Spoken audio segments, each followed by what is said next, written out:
নমস্কার বন্ধুরা, রাতের ছায়া গল্পে তোমাদের সবাইকে স্বাগত।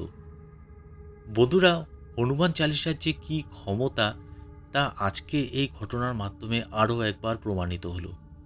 এই ঘটনাটা শোনার পর আমিও আমার মোবাইলে হনুমান চালিসা ডাউনলোড করে রাখি, না জানি কখন কোন কাজে সাহায্য হবে। আমরা আমাদের ব্যস্ত জীবন থেকে মাঝে মাঝে মাইন্ড ফ্রেশ করার জন্য কোথাও কোনো জায়গায় ঘুরতে যাই। এরকমই উত্তর দিনাজপুরের ইসলামপুর থেকে গ্যাংটকের মনোরম পরিবেশে ঘুরতে গিয়েছিল এক কাপল, এবং তারা সেখানে একটা হোমস্টে বুক করে দুদিন থাকার জন্য।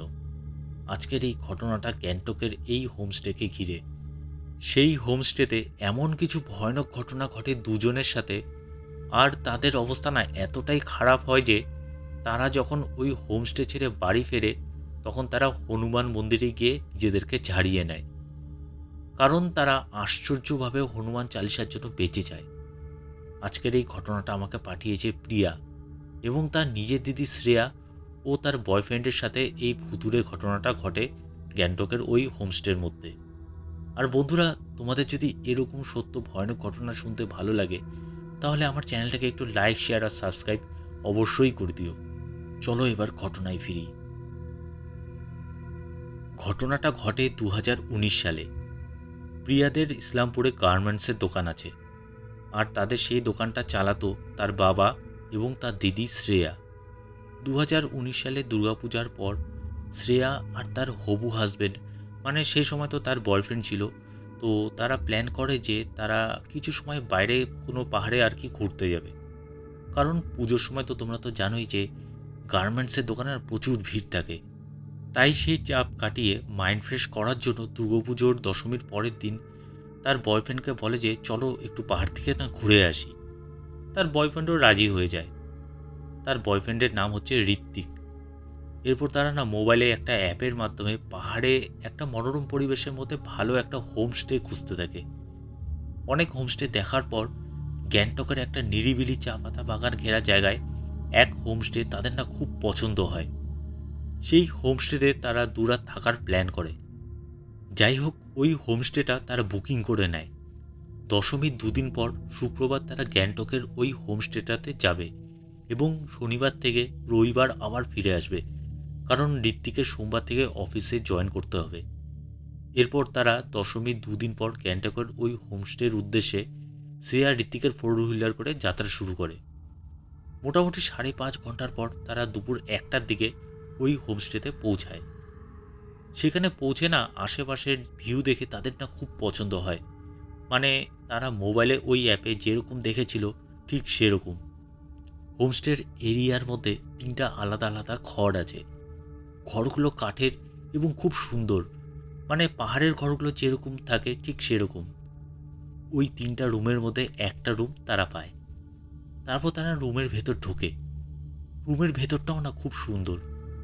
ওই রুমের এক পাশে বাথরুম আছে, আর রুমের দরজাতে ঢুকলেই সোজাসুজি না 2টা জানলা আছে, আর জানলা খুললেই পেছনে গভীর খাদ, কিন্তু ভিউটা ছিল দুর্দান্ত।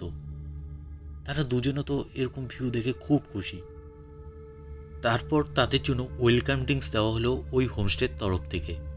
শ্রেয়া আর ঋত্বিক তাদের রুমের ওই জানলার সামনে দাঁড়িয়ে ওই ড্রিঙ্কসটি পান করছিল। ঠিক সেই সময় আরও একটা গাড়ি এসে থামলো।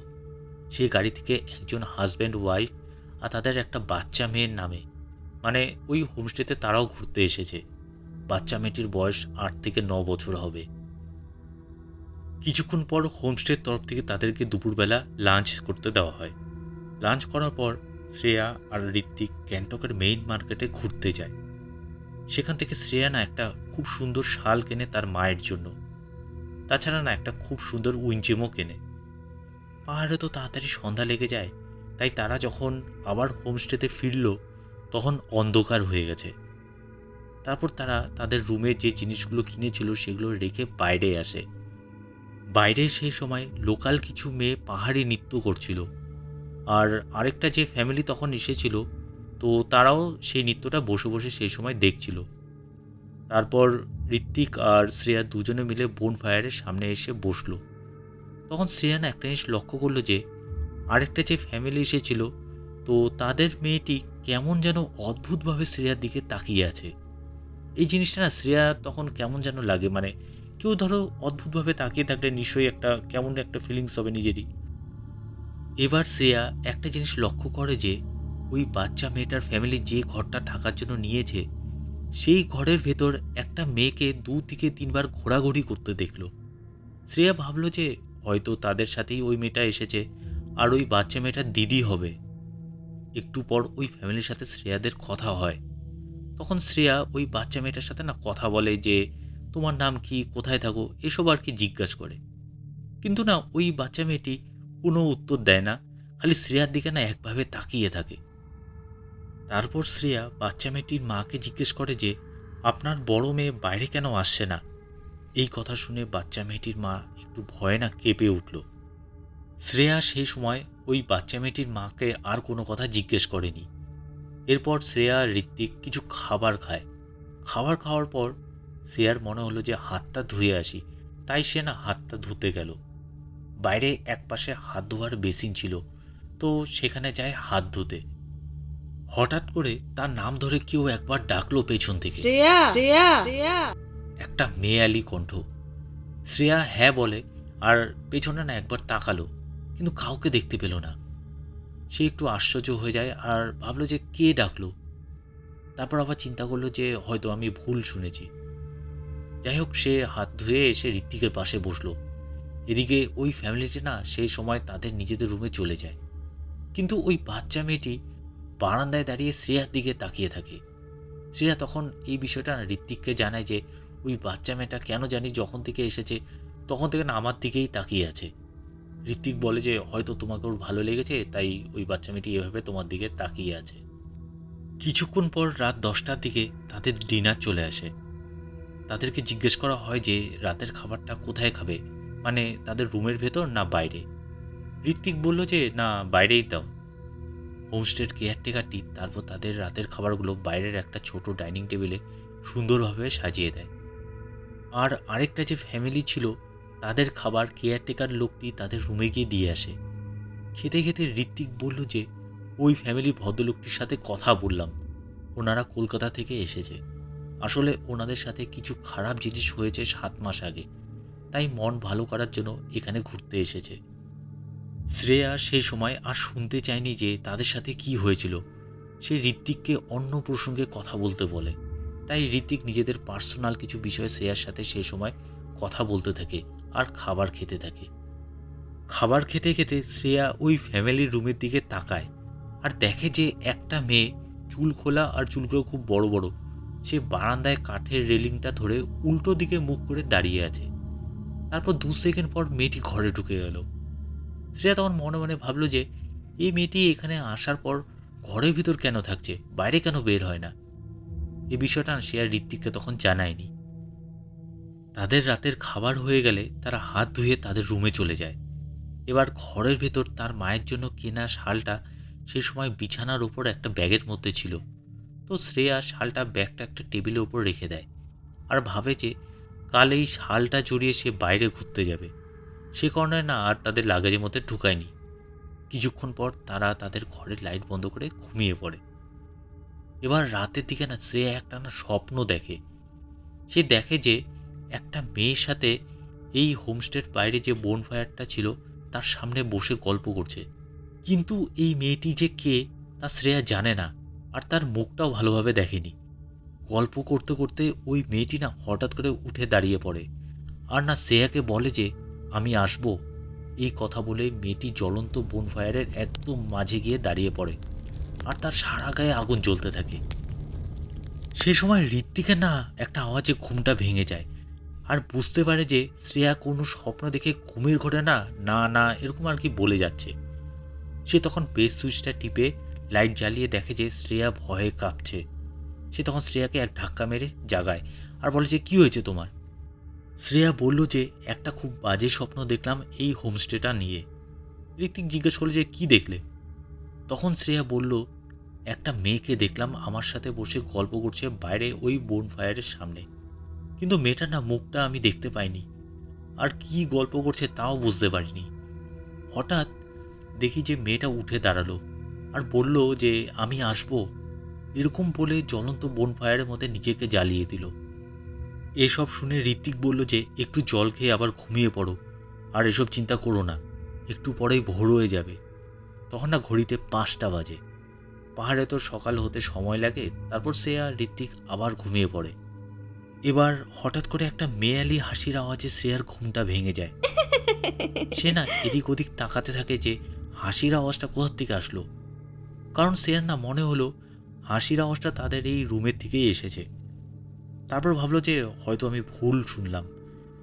এরপর শ্রেয়া তার নিজের মোবাইলটা দেখলো, দেখে যে সকাল 8টা বাজে, কিন্তু বাইরের যে ওয়েদার তা দেখে মনে হবে যে ভোর 6টা বাজে, কারণ সেদিন আকাশটা ছিল খুবই মেঘলা আর বাইরে না সে সময় ঝিরিঝিরি বৃষ্টি হচ্ছিল। এরপর তারা বিছানা থেকে উঠে দাঁত থাত মেজে ফ্রেশ হয় এবং হোমস্টের তরফ থেকে তাদেরকে গ্রিন টি দেওয়া হয়। তো শ্রেয়া আর ঋত্বিক তাদের ঘরের ভিতর যে জানলাটা ছিল সেটা খুলে দিয়ে বাইরের প্রাকৃতিক দৃশ্য দেখছে আর চা খাচ্ছিল আর গল্প করছিল বিভিন্ন বিষয়ে। ঠিক সেই সময় তাদের ঘরের টেবিলের মাঝে যে ব্যাগ রাখা ছিল, মানে যার মধ্যে শ্রেয়ার মায়ের শালটা ছিল, সেই ব্যাগ আর ব্যাগের উপর রাখা উইঞ্চেটা পড়ে যায়। শ্রেয়া আর ঋত্বিক সেদিকে না তাকায় আর দেখে যে ব্যাগটা এবং উইঞ্চেমটা নিচে পড়ে আছে। শ্রেয়া বলে যে ব্যাগটা তো টেবিলের মাঝখানে ছিল, তো নিচে পড়ে গেল কি করে? ঋত্বিকও বলল হ্যাঁ তাই তো, মাঝখানে নিচে পড়লো কি করে? তারপর সে বলল যে হয়তো কোনো কারণে পড়ে গেছে, এটা বলে ব্যাগ আর উইঞ্চেমটা বিছানার উপর রেখে দিল। একটু পর ঋত্বিক বলল যে আমি একটু হোমস্টে ম্যানেজারের সাথে কথা বলে আসি। সেই সময় শ্রেয়া একা ঘরে ছিল। তো একটু পরে সে না স্নান করতে যায়। তারপর বাথরুমে যখন সে স্নান করছিল তখন শ্রেয়া না একটা আওয়াজ শুনতে পায়। সে শুনল যে বিছানার উপর যে উইমচেনটা রাখা ছিল সেটার আওয়াজ। শ্রেয়া বাথরুম থেকে না বলে ওঠে, কে, ঋত্বিক এসেছো? কোনো উত্তর নেই। তখন তার একটা কথা মনে পড়ে ভয় লেগে যায়। তার মনে পড়ে যে স্নান করতে যাওয়ার আগে সে ঘরের দরজাটা বন্ধ করে বাথরুমে যায়, তাহলে এখন ঘরের ভেতর কে উইমচেনটা নাড়ছে? তখনও উইমচেনটার আওয়াজ শোনা যাচ্ছিল। শ্রেয়া করল কি, বাথরুমের দরজাটা আস্তে আস্তে খুলে দেখার চেষ্টা করলো, আর অমনি না একটা ভয়ঙ্কর জিনিস দেখলো। সে দেখলো যে বিছানার উপর উইমচেনটা একা একা হাওয়ায় দুলছে, আর এটা দেখা মাত্রই 1 সেকেন্ডের মধ্যে ধূপ করে বিছানায় পড়ে গেল উইমচেনটা। এটা দেখে সে ভয় পেয়ে যায় আর বাথরুমের দরজাটা আবার বন্ধ করে দেয়। 2 থেকে 3 মিনিট পর ঋত্বিক এসে ডাকাডাকি করতে থাকে।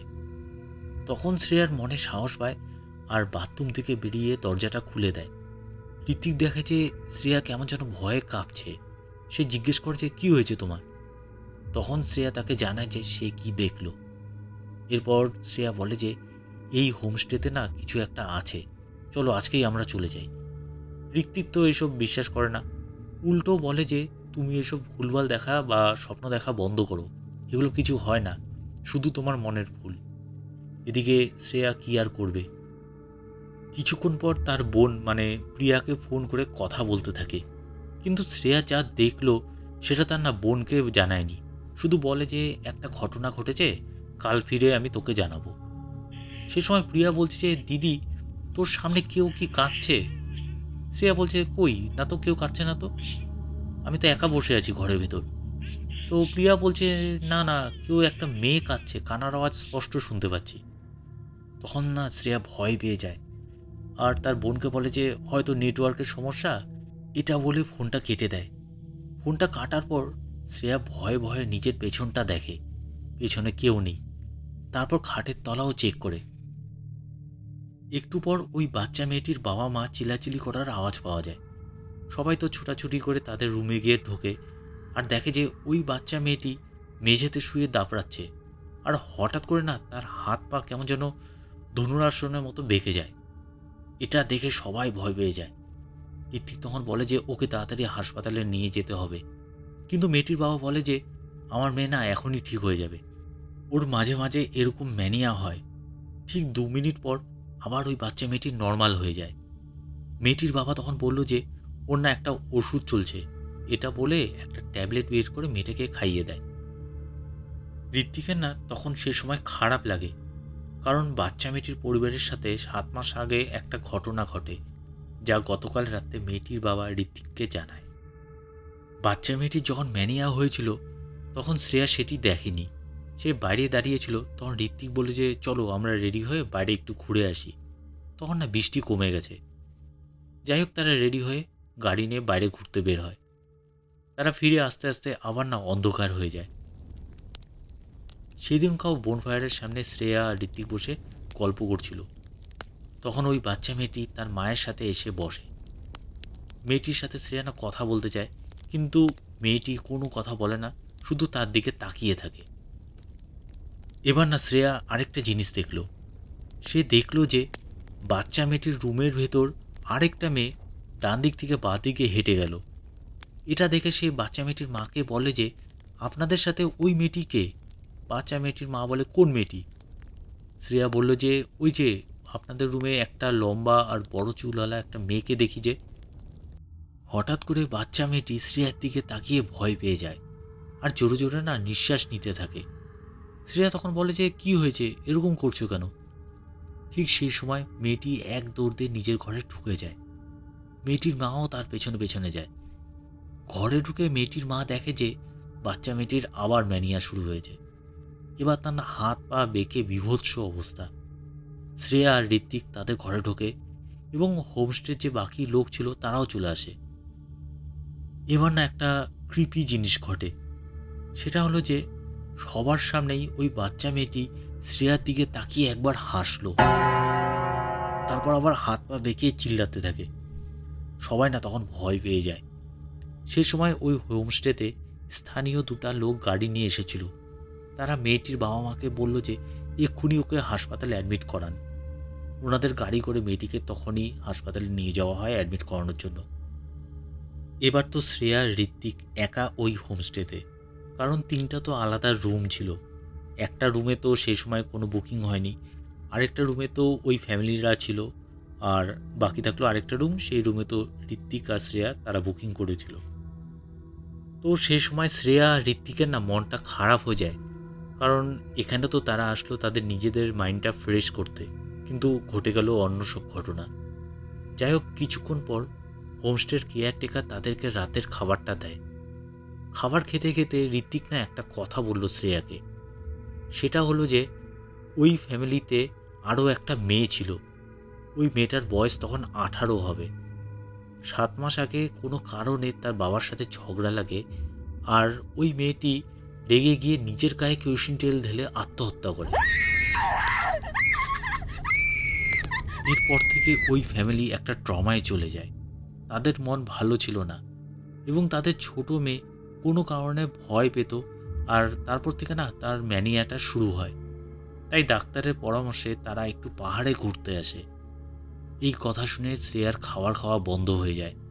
সে ঋত্বিককে বলে যে তুমি এখন এই কথাটা জানাচ্ছ? ঋত্বিক বলে কেন? শ্রেয়া তখন বলল যে আমি গত 2 দিন ধরে ওনাদের সাথে আরও একটা মেয়েকে দেখতে পেতাম। আমি তখন তোমাকে জানাইনি, কারণ আমি তো নিজেই জানি না যে সেটা কী জিনিস হতে পারে। তখন ঋত্বিক বলছে যে কী সব বলছো গো তুমি? শ্রেয়া বলল হ্যাঁ, আমি সত্যি কথাই বলছি। তারপর ঋত্বিক বলল ছাড়ো ওসব কথা বাদ দাও, কাল সকালেই তো আমরা বেরিয়ে পড়ব। এরপর তারা রাতের খাবার খেয়ে শুয়ে পড়ে। মোটামুটি 2 ঘন্টা পর হঠাৎ করে শ্রেয়া শুনতে পায় যে তাদের ঘরের বাইরে কেউ যেন খালি পায়ে এবং তাদের ঘরের কাঠের দেওয়ালে 2 বার হাত বোলাতে বোলাতে হেঁটে গেল। কাঠের দেওয়ালে কেউ যদি হাত বোলায় তো সেটার আওয়াজটা না ভালোই বোঝা যায়। শ্রেয়া ভাবল যে এই ঠান্ডার মধ্যে বাইরে কে খালি পায়ে হাঁটে। একটু পর তাদের ঘরে দুটো যে জানলা ছিল সেটাতে কে যেন নক করলো। এবার শ্রেয়া না ভয় পেয়ে যায় আর ঋত্বিককে ঘুম থেকে ডেকে তোলে। ঋত্বিক বলল যে কি হয়েছে? শ্রেয়া বলল চুপচাপ শোনো। ঋত্বিক কান খাড়া করলো। জাস্ট 2 মিনিট পর আবার জানলার মধ্যে কে যেন নক করলো। এবার ঋত্বিকও ভয় পেয়ে যায়, কারণ যে জানালাটার মধ্যে নক হচ্ছিল সেখানে তো ছিল গভীর খাদ। তাহলে কোনো সাধারণ মানুষের পক্ষে সেখানে দাঁড়িয়ে নক করা কোনোভাবেই সম্ভব না। তারপর ঋত্বিক না বেড সুইচ টিপে ঘরের লাইটটা জ্বালাতে গেল আর দেখে যে ইলেকট্রিক নেই। তারপর মোবাইল থেকে হোমস্টের ম্যানেজারকে ফোন করতে গেল আর দেখে যে মোবাইলের নেটওয়ার্কও নেই। ঋত্বিকের মোবাইলেও নেই, শ্রেয়ার মোবাইলের মধ্যেও নেই। এই অবস্থায় তারা ভয়ের চোটে বাইরে যেতেও সাহস পায় না। এবার একটা ভয়ঙ্কর জিনিস তারা দুজনেই দেখল। সেটা হলো, তারা সেই সময় মোবাইল থেকে হোমস্টের ম্যানেজারকে তো সমানে ফোন করে যাচ্ছে। হঠাৎ করে শুনতে পেল তাদের ঘরে রাখা উইন্ডচেনটার আওয়াজ। ঋত্বিক সাহস করে মোবাইলের টর্চটা ওদিকে ফেলতেই দেখে যে উইন্ডচেনটা হাওয়ায় দুলছে, আর টর্চের আলো পড়ার সাথে সাথেই সেটা নিচে পড়ে গেল। এবার তো ঋত্বিক আর শ্রেয়া দুজনেই চিল্লাতে থাকে, কিন্তু তাদের আওয়াজ হোমস্টের ম্যানেজার বা কেয়ারটেকার কারোর কাছে পৌঁছায় না। এদিকে তো তাদের অবস্থা একদম খারাপ। এরপর তারা হঠাৎ করে শুনতে পায় যে তাদের বাথরুমের ভেতর থেকে একটা মেয়ালি কান্নার আওয়াজ। কোনো মেয়ে যেন ফুপিয়ে ফুপিয়ে কাঁদছে। তার সাথে বাথরুমের দরজাটা একবার বন্ধ হচ্ছে, আবার খুলে যাচ্ছে। এবার তো তাদের অবস্থা আরও খারাপ হয়ে যায়। শ্রেয়ার তখন মাথায় একটা বুদ্ধি আসে। সে করলো কি, ইউটিউব থেকে হনুমান চালিসা চালাতে যায়, আর দেখে যে ইন্টারনেটও নেই, তাদের দুজনের কারোর মোবাইলে নেই। ঠিক সেই সময় একটা চমৎকার হলো। সেটা হলো যে তোমরা দেখবে মোবাইলে যদি ইন্টারনেট না থাকে, তাহলে ইউটিউব অন করার পর তোমরা যদি কোনো সময় কোনো ভিডিও ডাউনলোড করে রাখো, সেটা অন হয়ে যায়। শ্রেয়া সেই সময় দেখলো যে তার ইউটিউবে হনুমান চালিসা ডাউনলোড করা আছে। কোনো কারণে হয়তো শ্রেয়া কোনো দিন আগে কোনো সময় হনুমান চালিসাটা ডাউনলোড করে রাখে। শ্রেয়া তখন সেটা অন করে দেয় আর মোবাইলে ফুল ভলিউমে হনুমান চালিসা বাজাতে থাকে। একটু পরে আশ্চর্যজনকভাবে ইলেকট্রিকও চলে আসে এবং মোবাইলের নেটওয়ার্ক বা ইন্টারনেট সব ঠিক হয়ে যায়। তখন মোটামুটি ভোর 4টা বাজে। ঋত্বিক হোমস্টে ম্যানেজারকে সে সময় আর ফোন করেনি। সে বুঝেছিল যে হনুমান চালিসা যতক্ষণ বাজবে ততক্ষণ কোনো ভয় নেই। তার মধ্যে কিছুক্ষণ পর সকাল হলে তারা এখান থেকে বেরিয়ে পড়বে। তখন তাদের ঘুমে একটু চোখটা লেগে যায় আর মোবাইলটা চার্জে লাগিয়ে হনুমান চালিসা বাজাতে থাকে। সকাল 7টায় তাদের ঘুম ভাঙে এবং তাড়াতাড়ি তারা মুখ হাত ধুয়ে রেডি হতে থাকে বেরিয়ে যাওয়ার জন্য। তখন শ্রেয়া একটা জিনিস দেখে চমকে যায়। তা হলো যে শালটা যে টেবিলের উপর রাখা ছিল, সেটাতে তীক্ষ্ণ নখের আঁচড়ের দাগ। আঁচড়ের দাগ এমনভাবে পড়েছে শালটা ফালা ফালা হয়ে ছিঁড়ে গেছে। সেটা দেখলেই ভালোভাবে বোঝা যায়।